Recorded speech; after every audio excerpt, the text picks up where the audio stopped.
खेल ਅਤੇ ਇਨਫੋਰਮੇਸ਼ਨ ਅਤੇ ਬ੍ਰੌਡਕਾਸਟਿੰਗ ਮੰਤਰੀ ਅਨੁਰਾਗ ਠਾਕੁਰ ਨੇ ਪਟਿਆਲਾ ਦੇ ਨੇਤਾ ਸੁਭਾਸ਼ ਚੰਦਰ ਖੇਲ ਸੰਸਥਾਨ ਵਿੱਚ ਖਿਡਾਰੀਆਂ ਲਈ 30 ਕਰੋੜ ਦੀ ਲਾਗਤ ਨਾਲ ਬਣੇ 300 ਬੈੱਡ ਦੇ ਹੋਸਟਲ ਦਾ ਉਦਘਾਟਨ ਕੀਤਾ। ਜਾਣਕਾਰੀ ਦਿੰਦਿਆਂ ਉਹਨਾਂ ਦੱਸਿਆ ਕਿ ਭਾਰਤ ਸਰਕਾਰ ਵੱਲੋਂ ਚੰਗੇ ਖਿਡਾਰੀ ਪੈਦਾ ਕਰਨ ਲਈ ਕੋਚਾਂ ਲਈ ਵਿਸ਼ੇਸ਼ ਸਿੱਖਿਆ ਦਾ ਇੰਤਜ਼ਾਮ ਕੀਤਾ ਗਿਆ ਹੈ ਅਤੇ ਉਹਨਾਂ ਨੂੰ ਸਮੇਂ ਦੇ ਹਾਣੀ ਬਣਾਉਣ ਲਈ ਵਿਸ਼ੇਸ਼ ਟ੍ਰੇਨਿੰਗ ਵੀ ਦਿੱਤੀ ਜਾ ਰਹੀ ਹੈ, ਜਿਸ ਦਾ ਕੁੱਲ ਖਰਚਾ ਭਾਰਤ ਸਰਕਾਰ ਵੱਲੋਂ ਚੁੱਕਿਆ ਜਾ ਰਿਹਾ ਹੈ ਅਤੇ ਵਿਸ਼ੇਸ਼ ਸੈਸ਼ਨ ਵੀ ਲਗਾਏ ਜਾ ਰਹੇ ਹਨ ਤਾਂ ਜੋ ਨਵੀਆਂ ਤਕਨੀਕਾਂ ਬਾਰੇ ਜਾਣਕਾਰੀ ਦਿੱਤੀ ਜਾ ਸਕੇ। ਉਹਨਾਂ ਕਿਹਾ ਕਿ ਦੇਸ਼ ਦੇ ਪ੍ਰਧਾਨ ਮੰਤਰੀ ਖੇਡਾਂ ਨੂੰ ਲੈ ਕੇ ਬੇहद ਗੰਭੀਰ ਹਨ ਤਾਂ ਜੋ ਦੇਸ਼ ਨੂੰ ਖੇਡਾਂ ਵਿੱਚ ਪਹਿਲੀ ਕਤਾਰ ਵਿੱਚ ਰੱਖਿਆ ਜਾ ਸਕੇ, ਜਿਸ ਦੇ ਲਈ ਖੇਲੋ ਇੰਡੀਆ ਸਮੇਤ ਬਹੁਤ ਸਾਰੇ ਉਪਰਾਲੇ ਕੀਤੇ ਜਾ ਰਹੇ ਹਨ ਜਿਸ ਨਾਲ ਖਿਡਾਰੀਆਂ ਨੂੰ ਉਤਸ਼ਾਹਿਤ ਕੀਤਾ ਜਾ ਸਕੇ। ਉਹਨਾਂ ਕਿਹਾ ਕਿ ਪਟਿਆਲਾ ਇੱਕ ਖੇਡਾਂ ਲਈ ਅਜਿਹੀ ਥਾਂ ਹੈ ਜਿਸ ਨੇ ਦੇਸ਼ ਨੂੰ ਵੱਡੇ ਖਿਡਾਰੀ ਦਿੱਤੇ ਹਨ, ਇਸ ਲਈ ਸਰਕਾਰ ਹਮੇਸ਼ਾ ਖਿਡਾਰੀਆਂ ਦੇ ਹਿੱਤਾਂ ਨੂੰ ਮੁੱਖ ਰੱਖਦੇ ਹਨ। भारतीय खेल के लिए NIS पटियाला एक बहुत महत्वपूर्ण स्थान है और यहाँ पर लगभग 30 करोड़ रुपए की लागत से अलग अलग खेल सुविधाओं का आज उद्घाटन किया गया, जिसमें 26 करोड़ 80 लाख रुपए की लागत से 300 बेड का मेंस हॉस्टल बनाया गया। PT उषा हॉस्टल में और अन्य सुविधाओं से लैस किया गया है, जिसके ऊपर लगभग 1 करोड़ 80 लाख रुपया खर्च किया गया और मेजर ध्यानचंद जी के सुविधाओं पर लगभग 1 करोड़ 50 लाख रुपए के लगभग खर्च किया गया।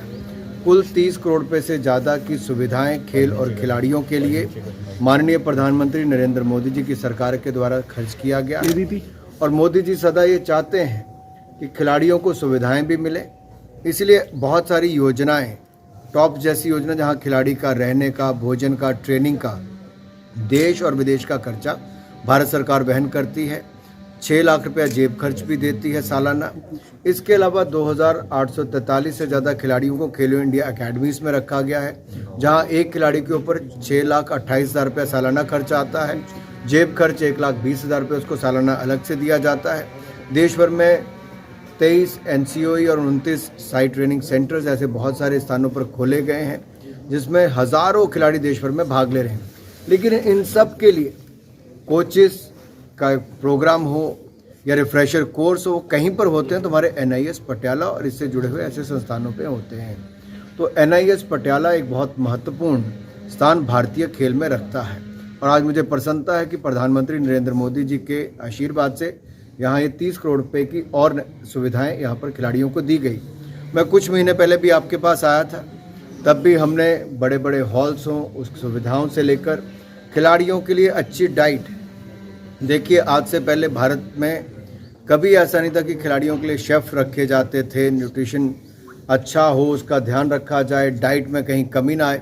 वो सारे 5 स्टार शेफ़ तक की प्रावधान भी भारत सरकार ने खिलाड़ियों के लिए किए, इसलिए कि स्पोर्ट्स साइंस के साथ साथ खेल में खाने का भी बहुत महत्व है। तो खाना भी सही मिले, ट्रेनिंग भी सही मिले, स्पोर्ट्स साइंस का उपयोग भी हो और हाई परफॉर्मेंस मैनेजर्स भी नियुक्त किए जाए, सारे सबका ध्यान। सर, अभी जो NIS की बात की जा रही है, आपने बहुत सारे उद्घाटन किए हैं, यहाँ तक पहुँचने के लिए खिलाड़ियों को बहुत बड़ी मेहनत करनी है, लेकिन गाँव से शहरों से टैलेंट यहाँ तक पहुँचे कैसे, इसके लिए कमी अभाव बना रहता है। देखिए, खेल राज्य का विषय है,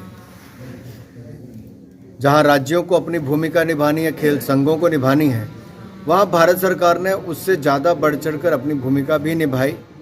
जहां देश भर में खेल का आधारभूत ढांचा बनाने के लिए लगभग 2700 करोड़ रुपए के प्रोजेक्ट आज के समय हम बना रहे हैं। ये अपने आप में दिखाता है कि खेल का आधारभूत ढांचा, इंफ्रास्ट्रक्चर कैसे सुदृढ़ हो। दूसरा, जो देश भर के कोचेज़ हैं उनका हम रिफ्रेशर कोर्स करवा रहे हैं। तीसरा, जो फिजिकल एजुकेशन के टीचर्स हैं हमारे, ये अपने आप में दिखाता है कि खेल का आधारभूत ढांचा, इंफ्रास्ट्रक्चर कैसे सुदृढ़ हो। दूसरा, जो देश भर के कोचेज़ हैं उनका हम रिफ्रेशर कोर्स करवा रहे हैं। तीसरा, जो फिजिकल एजुकेशन के टीचर्स हैं हमारे, उनको खेल पाठशाला के माध्यम से हम अलग से सिखाते हैं ताकि वो भी अन्य अलग अलग खेलों के बारे में जानकारी प्राप्त कर सकें और अपने स्कूलों में खेलों को बढ़ावा दें। खिलाड़ी खेल संघों के माध्यम से, राज्यों के माध्यम से शुरुआत करता है खेलना और हमारा प्रयास रहता है कि जिस खिलाड़ी में हुनर है, टैलेंट है, हम उसको जल्दी पिक करके अपने नेशनल सेंटर ऑफ एक्सीलेंस में लाएं या साइट ट्रेनिंग सेंटर्स में जाए या फिर हमारे जो अन्य सेंटर्स चल रहे हैं खेलो इंडिया अकेडमीज़ के, वहाँ पर उनको स्थान दिया जाए। बहुत सारे खिलाड़ियों को आपने देखा होगा, जब भारत सरकार ने खेलो इंडिया यूथ गेम्स, खेलो इंडिया यूनिवर्सिटीज़ गेम्स एक ऐसा प्लेटफॉर्म दिया जहां अब तक 27,000 खिलाड़ियों ने भाग लिया है और इसमें से बहुत सारे खिलाड़ी कॉमनवेल्थ गेम्स, ओलंपिक्स तक भी पहुंचने का उनको सम्मान मिला। और खेलो इंडिया यूथ गेम्स में पिछली बार 12 राष्ट्रीय रिकॉर्ड टूटे, जिनमें से 11 बेटियों ने तोड़ने का काम किया। तो हमने ना केवल खेल की सुविधाएं बल्कि खेल के लिए टूर्नामेंट्स भी अच्छे देने का काम किया है। सर, ओलंपिक को लेकर क्या तैयारियां, क्योंकि हम लोग ओलंपिक में अच्छा कर रहे हैं और अच्छा बेहतर बनाने के लिए क्या कर रहे हैं, कोई अलग से? देखिए, अगर आप पिछले कुछ वर्षों का देखेंगे, कोविड के बावजूद भारत में जो ट्रेनिंग मिली या विदेश में मिली खिलाड़ियों को, मेरा भाई चानू तो आपके यहीं थी, तो आपके ही बीच में से गई, आपने खुद देखा कोविड के समय कैसे ट्रेनिंग हुई, बाकी खिलाड़ियों को देखा तो क्या हुआ, सारी सुविधाएं थी, विदेश में भी ट्रेनिंग थी। तो 7 मेडल आज तक के सबसे ज़्यादा ओलंपिक्स में हमने टोक्यो में जीते, 19 पैरालंपिक्स में जीते, 16 डेफ ओलंपिक्स में जीते। जब IBA women world boxing championship आया तो उसमें निखिल जरीन ने गोल्ड मेडल, परवीन और मनीषा मौन ने ब्रॉन्ज मेडल जीते। वहीं हमने थॉमस कप पहली बार गोल्ड मेडल 73 वर्षों में जीता। हमारे कॉमनवेल्थ गेम में हमने 66 मेडल जीते। यूथ के टूर्नामेंट हुए उसमें हमने पहले से बेहतर प्रदर्शन किया। शूटिंग का हमने शानदार मेडल जीतने उसके बाद काम किया। हालांकि ओलंपिक्स में हम बहुत अच्छा नहीं कर पाए थे, लेकिन वर्ल्ड चैंपियनशिप में हमने पहले से बेहतर करना शुरू किया।